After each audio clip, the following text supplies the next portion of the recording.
നമുക്ക് ഏത് മീൻ കിട്ടിയാലും ഈ മീനിന്റെ പവിത്രത നഷ്ടപ്പെടാതെ നോക്കുക. അതായത് ഉള്ള വെളിച്ചെണ്ണയൊക്കെ വാരി ഒഴിച്ച് ഉള്ള മുളക് പൊടിയൊക്കെ വാരി തേച്ച് നശിപ്പിച്ച് അത് പൊരിച്ച് കരിച്ച് എന്നെ കണ്ണൊക്കെ വെളിച്ചാടി ഒരുമാതിരി ഈ ശ്മശാന മൂകതയിൽ നമ്മളെ ഈ ശ്മശാനത്ത് ക്രിമേഷൻ കഴിഞ്ഞ് വന്ന കണക്കിന് അതല്ലാതെ ആ മീനിനെ വളരെ മനോഹരമായി ഒരു വാഴയില അങ്ങോട്ട് വിരിക്കുക.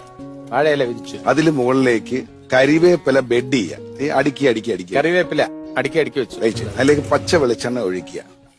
പച്ച വെളിച്ചെണ്ണ ഒഴിച്ചതിന് ശേഷം ആ കരിമീനായാലും ചാളയായാലും ലേശം പച്ച വെളിച്ചെണ്ണയും ഉപ്പും കുരുമുളകും പെരട്ടുക. പച്ച വെളിച്ചെണ്ണ ഉപ്പ് കുരുമുളക് പെരട്ടുക ലേശം. ഈ കുരുമുളകിന് പകരം ഏറ്റവും ബെസ്റ്റ് കാന്താരിയും കരിവേപ്പിലയും കൂടെ അരച്ച് ചേർക്കുന്നതാണ്. കാന്താരി ഇല്ലെങ്കിൽ കുരുമുളക് അങ്ങോട്ട് പെരട്ടിയിട്ട് ഈ എണ്ണ അങ്ങോട്ട് ചൂടാവുന്ന സമയത്ത് ഇതിനെ ഓരോന്നിനെ ആ പാത്രത്തിലോട്ട് അടുക്കണം. അടുക്കി വെക്കുമ്പം ചെറിയ ഫ്ലെയിമിൽ ഇത് അങ്ങോട്ട് പൊള്ളാൻ തുടങ്ങും. പൊള്ളി വരുമ്പോഴത്തേക്ക് അതിനെ ഒന്ന് ട്വിസ്റ്റ് ചെയ്തിടുക.